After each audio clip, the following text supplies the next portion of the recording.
형제들아, 내가 너희에게 나아가 하나님의 증거를 전할 때에 말과 지혜의 아름다운 것으로 아니하였나니 내가 너희 중에서 예수 그리스도와 그가 십자가에 못 박히신 것 외에는 아무것도 알지 아니하기로 작정하였음이라. 내가 너희 가운데 거할 때에 약하고 두려워하고 심히 떨었노라. 내 말과 내 전도함이 설득력 있는 지혜의 말로 하지 아니하고 다만 성령의 나타나심과 능력으로 하여 너희 믿음이 사람의 지혜에 있지 아니하고 다만 하나님의 능력에 있게 하려 하였노라. 그러나 우리가 온전한 자들 중에서는 지혜를 말하노니 이는 이 세상의 지혜가 아니요 또 이 세상에서 없어질 통치자들의 지혜도 아니요 오직 은밀한 가운데 있는 하나님의 지혜를 말하는 것으로서 곧 감추어졌던 것인데 하나님이 우리의 영광을 위하여 만세전에 미리 정하신 것이라. 이 지혜는 이 세대의 통치자들이 한 사람도 알지 못하였나니 만일 알았더라면 영광의 주를 십자가에 못 박지 아니하였으리라. 기록된 바 하나님이 자기를 사랑하는 자들을 위하여 예비하신 모든 것은 눈으로 보지 못하고 귀로 듣지 못하고 사람의 마음으로 생각하지도 못하였다 함과 같으니라. 할렐루야, 우리와 함께 하시는 하나님을 찬양합니다. 오늘 우리가 함께 나눈 본문 말씀은 아주 유명한 구절 중에 하나이죠. 예수 그리스도와 그가 십자가에 못 박히신 것 외에는 아무것도 알지 아니하기로 작정하였습니다. 바울에게 십자가는 어떤 의미와 뜻을 주길래 바울은 이렇게도 당당히 십자가 앞에 자신을 세우는 것일까요? 그 이유는 그가 십자가를 통해 어떠한 진리를 깨달았기 때문입니다. 바울은 어떤 사람이었습니까?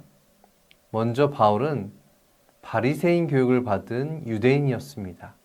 곧 이스라엘의 종교 지도자에 속할 수 있었던 사람입니다. 율법에 능통하고 그것을 삶의 기초로 삼는 자였지요. 바울이 만약 구약시대의 인물이었다면 하나님은 바울을 당대의 의인이라고 삼으셨을 것입니다. 또 바울은 로마 시민권도 가진 사람이었습니다. 종교적인 영향력뿐만 아니라 사회 정치적인 권력도 가진 사람이라는 것이죠.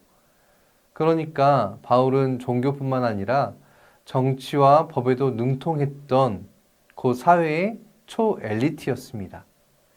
이러한 바울이 했던 일이 무엇인가 하고 보니 초대교회의 예수운동을 핍박했던 사람입니다. 어떻게 했을까요? 율법과 사회의 법을 통해서 이단자들을 처벌하고 다녔습니다. 그러니까 바울은 유대교에서 본다면 최고의 의인인 것이죠. 그러니 바울은 예수님을 어떻게 바라보겠습니까? 사회를 어지럽히는 분쟁종자요. 그를 따르는 무리들은 어리석고 무지한 존재들로 여기지 않았겠습니까? 그러니 바울에게 십자가라는 것은, 이 십자가형은 참으로 하나님이 주신 최고의 형벌입니다. 예수가 달린 십자가는 당연한 것이고 그가 사람들을 선동하여 헛된 이상과 꿈을 꾸게 하였으니 십자가형은 참으로 옳은 것이 되는 것입니다. 바울에게 십자가는 바로 그런 의미였습니다. 죄인들의 마지막 모습이 드러나는 것, 하나님의 정의가 올바로 세워지는 것, 그것이 바로 십자가라는 것이죠. 그런데 이러한 바울의 생각이 큰 변화를 겪습니다.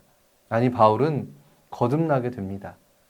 다메섹 도상에서의 그 사건을 통해서 바울은 전혀 다른 사람이 된 것을 우리는 기억합니다. 자신이 그동안 배우고 가르치며 행했던 모든 율법과 히브리와 헬라 문화와 법과 사회 안에서 배웠던 모든 지식들이 그동안 자신이 핍박했던 가장 작은 자 한 사람들을 향한 예수 그리스도의 십자가 앞에서 어느 것도 어느 하나도 의로울 수 없음을 그는 깨닫게 된 것입니다. 그렇습니다. 바울의 시선이 달라진 것입니다. 자신의 의로 충원했던 바울, 세상의 모든 지식을 가진 자였던 이 바울이 죄인들의 처형대요, 하나님의 심판대로 여겼던 그 십자가를 다르게 바라보게 된 것입니다. 그렇다면 바울의 그 바뀐 시선, 그 시선은 십자가를 어떻게 바라보고 있는 것일까요? 먼저 오늘 본문인 그리스도전서를 살펴보겠습니다. 오늘 본문에 나오는 고린도 교회는 열정적인 교회입니다. 또 은사가 많은 교회였습니다. 말씀도 풍성히 살아나는 교회였습니다. 성도들도 믿음과 열정을 가진 아주 좋은 교회였습니다. 그런데 이러한 좋은 교회 안에 분열이 생기기 시작합니다. 성도들이 서로 편을 나누기 시작한 것입니다. 나는 바울파다. 나는 아볼로파다. 나는 게바파다. 교회를 향한 분명한 믿음과 열정이 있는 성도들이 서로 갈라지기 시작한 것입니다. 도대체 왜 이런 일이 일어났을까요? 당시 고린도 지역을 살펴보면 이 고린도 지역은 매우 경쟁적인 도시였습니다. 무역이 발달했고 돈이 많았고 또 철학과 수사학이 발전했습니다. 그래서 사람들은 누가 더 뛰어난가, 누가 더 말을 잘하는가, 누가 더 영향력이 있는가 등으로 사람과 어떤 공동체를 판단했습니다. 이러한 경쟁의 과열의 문화가 교회 안으로 스며들어온 것입니다. 교회가 점점 세상의 방식으로 움직이기 시작한 것입니다. 교회가 하나됨을 이뤄가기 시작한 것입니다. 이때에 우리라면 이러한 상황에서 어떻게 할 수 있을까요?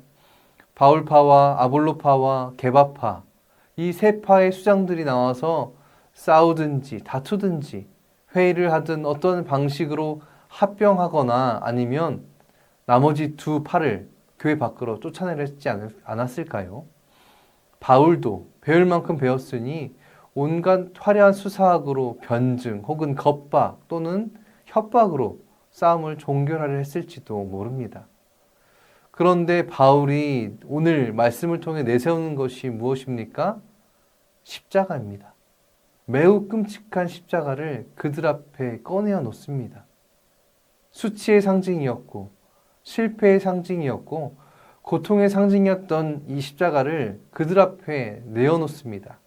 왜일까요? 예수께서 너희들의 죄를 위하여 십자가에 돌아가셨다라는 것을 말하면서 그러니 착하게 살아야 한다라고 말하기 위해서일까요? 물론 십자가는 대속의 상징입니다. 그러나 우리는 공동체의 존재의 여부, 공동체의 존립의 여부를 놓고 십자가를 본다면 다시 한번 들여다볼 필요가 있습니다. 로마의 눈으로 본다면 초기 그리스도교 공동체는 반사회적 집단입니다. 이 반사회적 집단에게 십자가는 끔찍한 공포를 기억나게 합니다. 그런데도 바울은 초대교회를 향해서 십자가를 꺼내어 놓습니다. 왜 그랬을까요? 십자가를 통해 하나님은 세상의 구조와 논리를 반대로 뒤집어 놓으셨기 때문입니다. 세상의 방식이 통하지 않는 하나님 나라라는 공동체의 시작을 바로 이 십자가를 통해서 시작한 것을 바울은 깨달았기 때문인 것이지요. 세상은 강한 사람을 높입니다. 세상은 성공한 사람을 주목합니다. 세상은 승리를 중요하게 여깁니다. 그러나 하나님은 십자가를 통해 약한 자 곁에 서셨습니다. 그러나 하나님은 십자가를 통해 우리의 곁에 오셨습니다. 그러나 하나님은 십자가를 통해 깊으신 사랑을 우리에게 보이셨습니다. 그러니 십자가는 단지 예수 그리스도의 어떠한 죽음을 상징하는 것이 아니라 사랑이 미움을 이김을 선포하고 섬김이 경쟁을 넘어서는 것을 말하며 환대가 배제를 이기는 것을 드러내 보인 사건입니다. 곧 바울의 십자가의 발언은 십자가 앞에서 우리는 많이 가지든 적게 가지든 많이 배우든 그렇지 않든 모두 하나님의 은혜가 필요한 존재라는 사실을 깨닫게 하며 스스로를 겸손케 하고 그 겸손이 공동체의 식구들을 품을 수 있어야 한다라는 것을 말하고 있는 것입니다. 그렇습니다.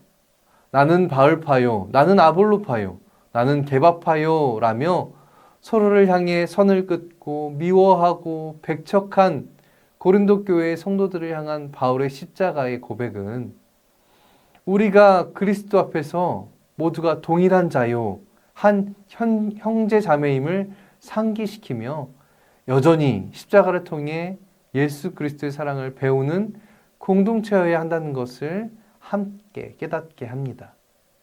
그것이 세상의 지혜, 인간의 지혜를 넘어선 하나님이 주시는 능력, 사랑과 평화를 이루며 정의와 공의를 실천하며 그렇게 하나님 나라를 살아내는 자, 성도의 모습이며 이 성도들의 모임이 바로 교회여야 한다고 우리에게 바울은 십자가를 통해 말하는 것입니다. 그렇습니다, 성도 여러분. 세상의 지식은 그리스도의 지혜를 비웃습니다. 그들은 깨닫지 못하고 깨닫지 않습니다. 경쟁으로 독식하며 분열로 자리를 곤고히 하는 서로 먹고 먹히는 세상의 구조 안에서 사랑과 평화는 말장난이며 정의와 공의는 부질없는 것으로 여기기 때문입니다. 그러나 우리는 이것을 압니다.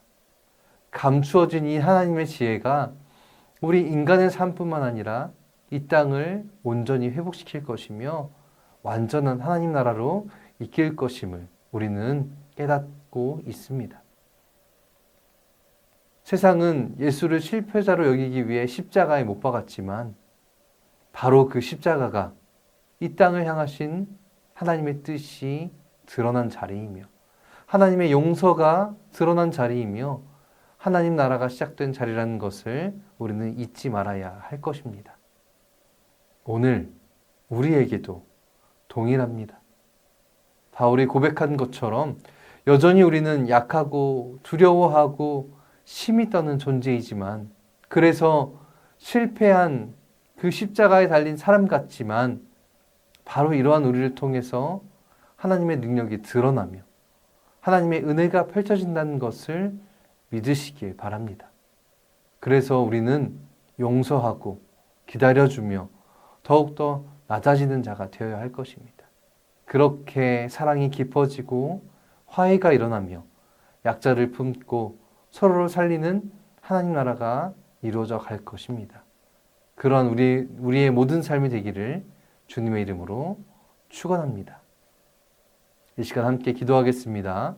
말씀을 기억하며 세상의 지식과 판단이 아니라 십자가의 시선으로 살아가게 하시고 우리를 하나 되게 하시는 그리스도의 사랑 안에서 서로를 품고 세워가는 가정과 일터, 사랑방과 교회가 되게 해주시길 간절히 소망합니다. 우리 두 번째는 세상전으로 향하는 우리의 발걸음을 함께 기도하겠습니다. 주님께서 언제나 함께하여 주시고 기쁨과 소망이 늘 샘솟게 하여 주시기를 원합니다.